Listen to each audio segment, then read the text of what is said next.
So I have with me today, we could call this a thread. We also know it's yarn. But what I wanted to hold up in front of you and have you picture is what happens when you look closely at a ball of yarn or a piece of rope. There's a lot of texture woven into it and all these layers. And it's no wonder that some people use the word spinning a yarn when they talk about weaving a tale. Stories can hold so much wisdom and inspiration, can't they? And even those tall tales always have a thread of truth in them, facts that are woven in among the fiction. And as you know, a good story brings us back to our values, makes us feel something, makes us surprised, maybe makes us laugh, or helps us with our noticing to find a lesson. And in our life stories, there's always a difference between doing just a job or just a task, but also making it into a calling, or finding that calling and noticing. It's more than just going through the motions, it's putting your heart into it, finding that greater purpose, seeing the light in others.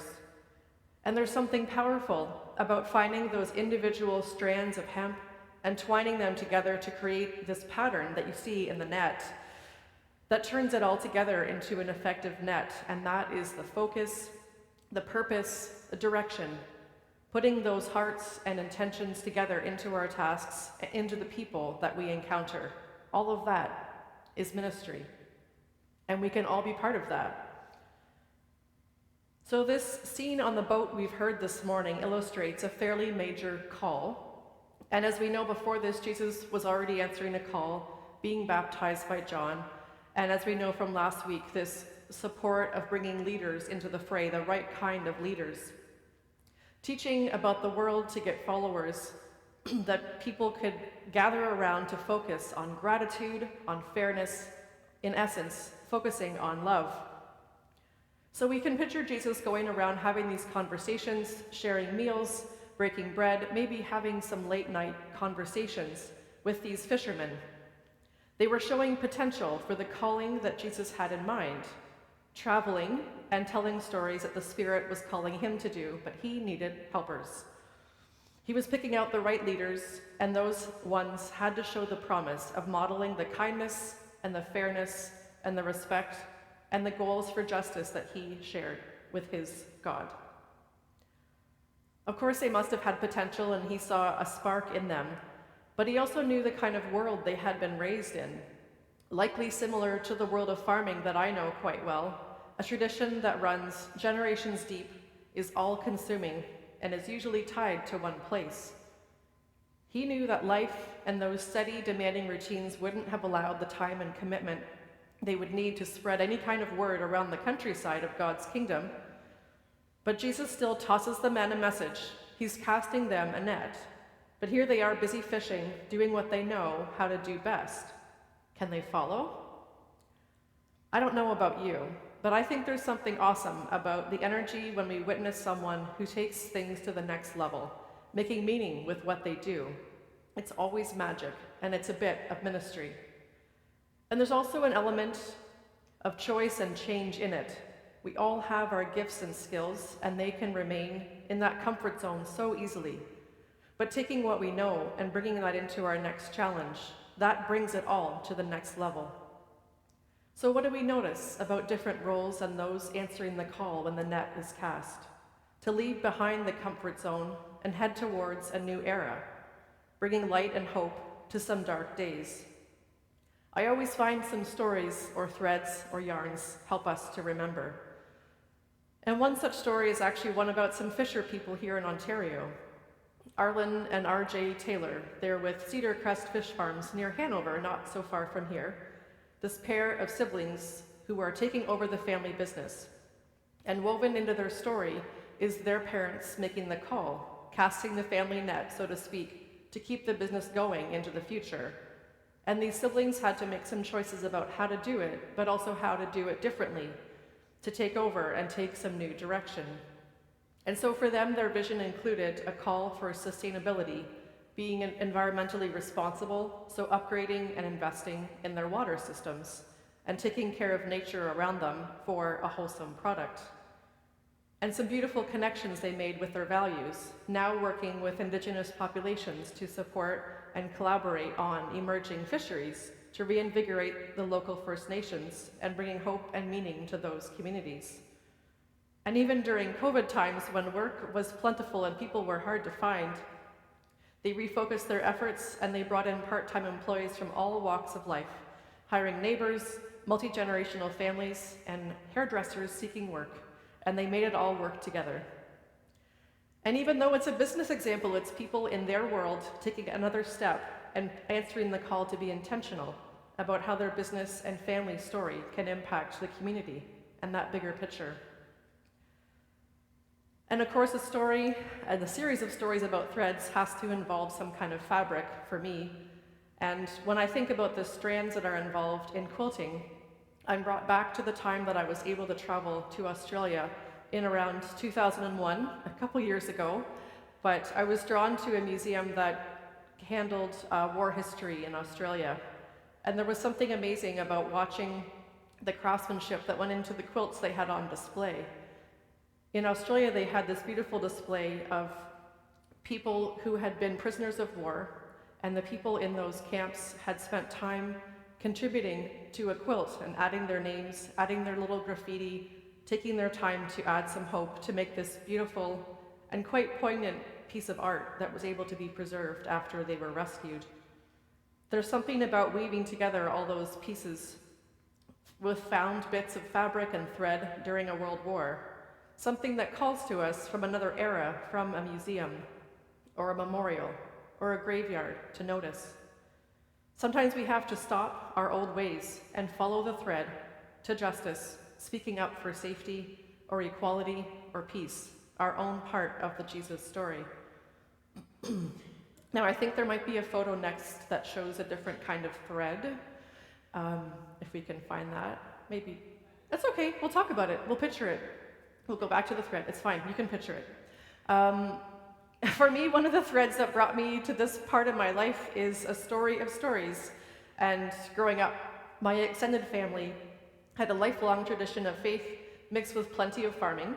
And my grandma Marilyn was raised near Picton during the Depression at a time when many people could not keep their homes or their farms, and large families couldn't keep their kids in school. And so she was sent from Picton up to Bancroft area to be put to work and live with an aunt. And she started working at a local hospital at a time when kids of our generations would have been going to high school.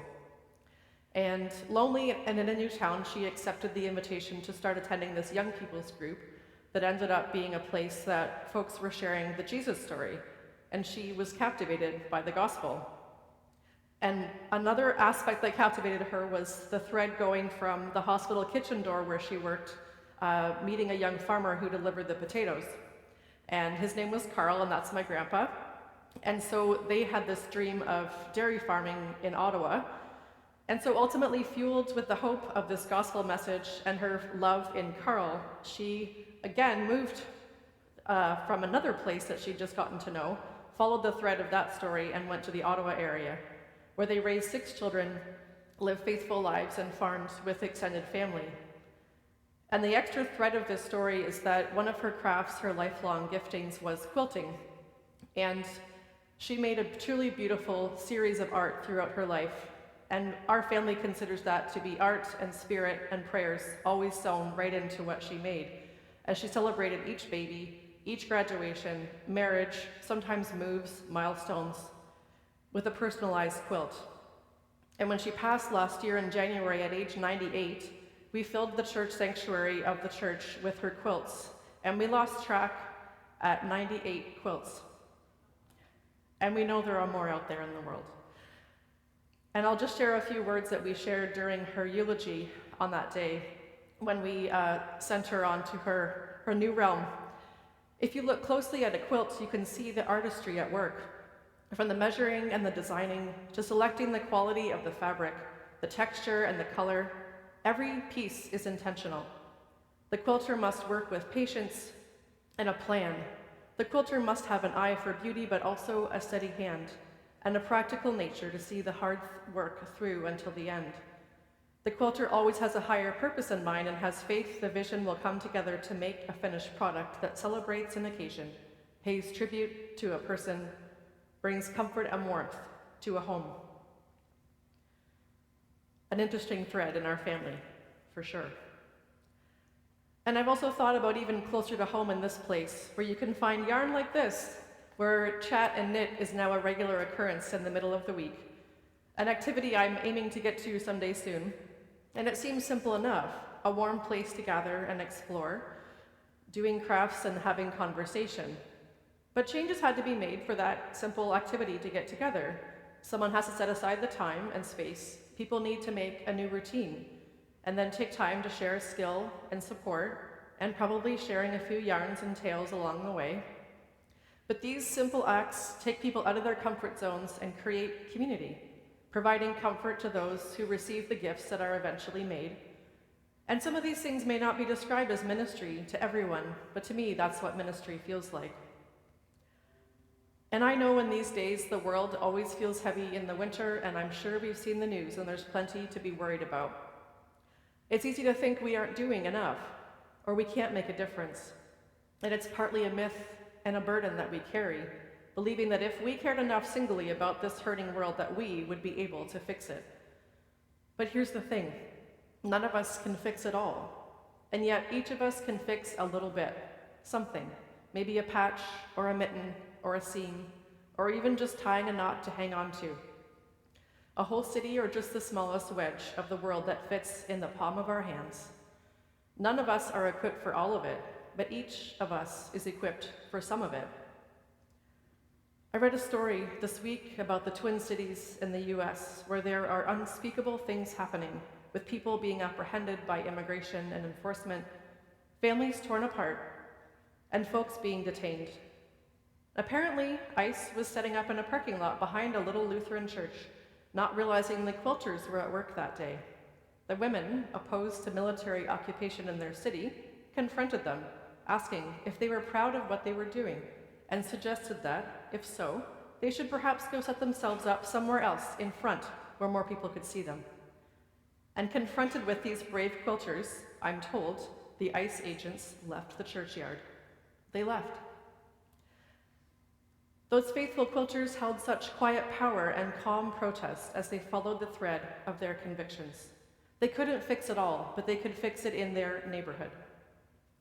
So of course, answering the call is not always a grand gesture or a show of power, but certainly we can think of some everyday moments of call and answer, of showing up as ourselves, but maybe just being a little bit bolder by what the Spirit reminds us that we have been given.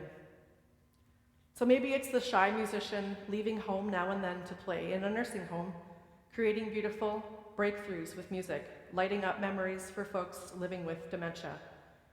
Maybe it's an early childhood educator working out a new process and a plan for the student who struggles with new tasks, who finally puts on her boots and snow pants without help and without a meltdown, and it's time to celebrate.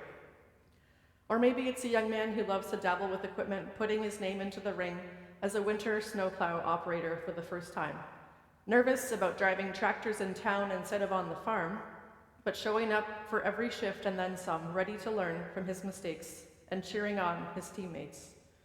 It's taking all these little tasks with care and intention. All those things are answering Spirit's call. So when you picture that group of young men fishing, about to become disciples, maybe you can remember that they already had a good and predictable life, but Jesus saw some special spark in them and knew they could be part of a bigger story, to take on a challenge in front of them, to teach and care for the wider world with their heart and their intention.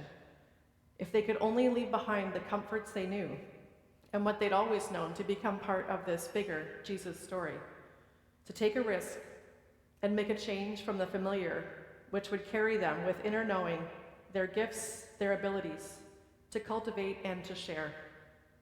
Jesus asked them and asked us, "Will you come and follow me if I but call your name?" So may we, friends, all in our own way, notice when that net is being cast, that maybe we can follow the thread and answer the call. May it be so.